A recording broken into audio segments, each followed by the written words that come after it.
It's great to be with everybody once again. Tonight I'm going to talk briefly about projections, and this is mainly in response to a family member who texted me this question.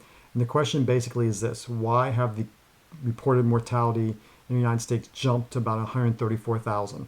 So for those of you who don't know, today the University of Washington changed the projections for deaths in our country through August 4th, and it went up to 134,000. Now to put that in perspective, a couple of days ago it was at 74,000. So in the matter of a couple of days, the projected deaths in our country have more than doubled. The lowest of these projections from the University of Washington have been as low as about 64,000.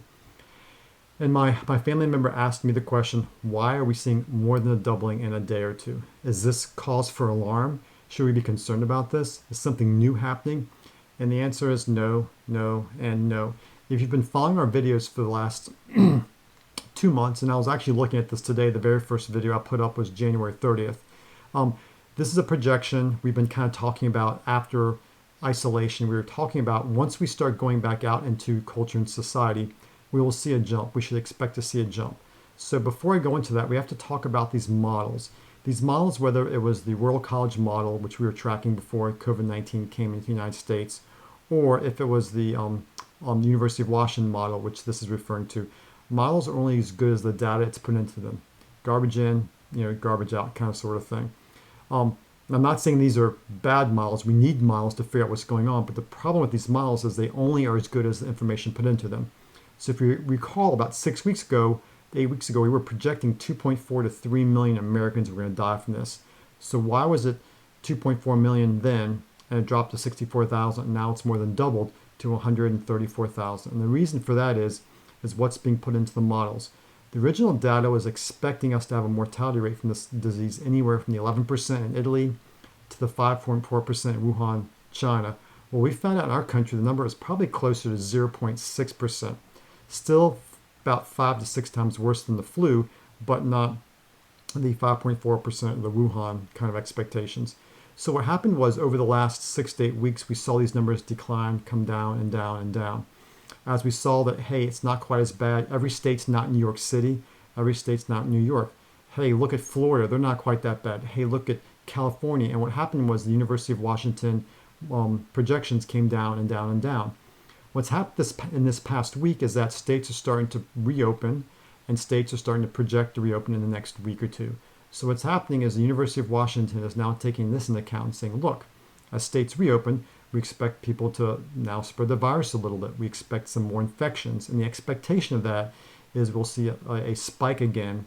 And this is something that we've been talking about for the last couple of weeks. As we re-enter society and culture, we should expect to see an increased incidence of infections and deaths. So this spike from the University of Washington is not anything unexpected. And I want you all to realize that. I'm not sure what the news cycle will say tomorrow or the next day or the next day. Or if they may not even mention this. Who knows? But this is to be expected. As we kind of start going back out, we will see the number of people getting infected and dying increase. That's, again, to be expected. There are issues with models. And the very first issue with this model that I have is it stops at August 4th.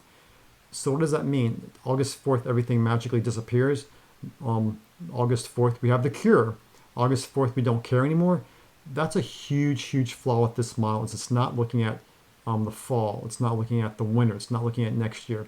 That's the first problem with this model. The second problem with this model is not taking into account medical changes. Literally, we now have a medication that's FDA approved, remdesivir, to treat this disease.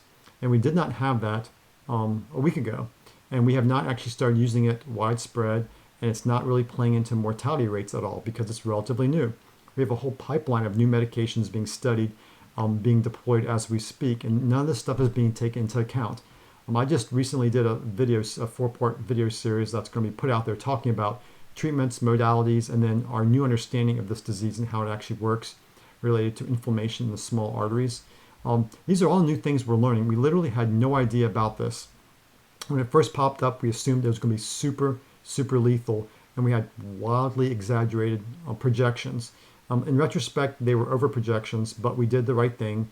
We locked down, the numbers have come down. And so we're going to see new projections spike in expectation that we're going to go back to the old data lines. The problem is we have a new road now. And the new road is we know that we can social isolate. We know that Americans can do responsible things. We know that we can actually stay at home when we're told to stay at home. And we can actually flatten this curve. And that's new information that these models will not take into account. The new information in regards to the new medications and even a vaccine, which we did not know as of a week ago. There's some new data that we actually might have a vaccine come fall based on some new capsid information about either capsid or based on the proteases in the COVID-19. So there are actually some really great things happening. Point being is this model does not take any of these things into account.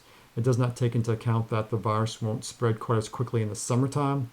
And it also does not take into account that if people do actually start wearing face masks as we go back out there, it's assuming we're just going to go back out there without any kind of precautions going on. We'll just flood the streets, so to speak. So I think the model's useful to say, hey, we should expect a spike. And it's going to be like a slow dribble throughout the summertime. Some places like population centers, i.e. New York City, might have a significant spike. And other places like California that have not had a big spike initially may not. We don't know. We need to remember that the United States as a whole, if you live in Virginia, which is where I live and my family member lives, hopefully you're watching this right now, is that we're not going to see, we need to look at Virginia data, not United States data, because 1/3 of all these cases to date are in New York, and most of those are in New York City proper. We cannot expect what happens in New York City to happen in Richmond, Virginia, or Northern Virginia, or any other place in the country. I think that's the take home thing is not to look at the data national, the spike, but look at your local area. And the University of Washington has a great resource there. The other thing is when you're looking at that website, realize there's a big shaded area of color.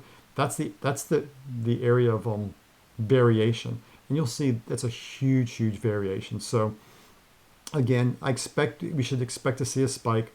We should expect to see that as we go back out. It doesn't mean that reintroducing ourselves to culture and society slowly graded, the young healthy people going out first, the low risk people going out first. It doesn't mean that's a bad plan.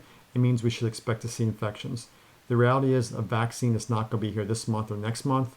We now know this virus is not as deadly as we originally thought it was. And as we get more data from testing, the mortality rate is only going down. And that's the most important thing. It's not the projected deaths, but the actual mortality, because projected deaths have already been as high as 2.4 million and as low as 64,000. That's a wildly variable range. So the take-home points are: 1, expect to see a spike, which we've been talking about. 2, expect projections to reflect that. 3, don't get upset when you hear this in the media, because we expect this. Look more to your locality. Go to the University of Washington website, see what they say there, and see what your numbers are, and to see what you should be expecting in your local area. Most states in the United States are not going to see massive spikes because most states do not have huge population centers like New York City. And that's the other thing to take into account, is that when you have a model for the country, New York City, which represents 1/3 of all cases, is going to represent over 30% of all this sway. So literally, they're going to have a massive impact on these national data, which does not apply to you locally wherever you are. So look at the University of Washington site, look at where you live, what state, and then look at your locality and see if you can hone things in even more specifically to you.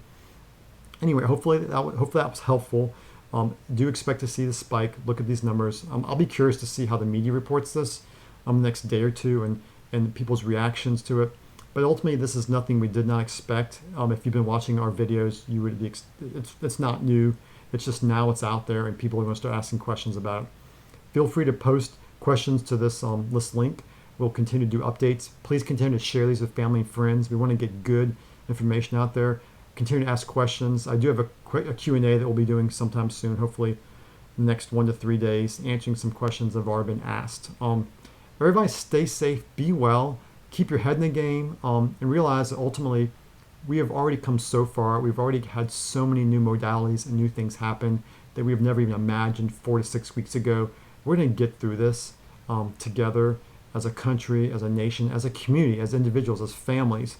Don't let the hype, so to speak, spiral you, but ultimately stay informed. Again, these are the 3 values of Richmond Integrated Functional Medicine: education, encouragement, and empowerment. And it starts with education. Get some good facts, find reliable places you can get information, and avoid the chaos. Take care and be well.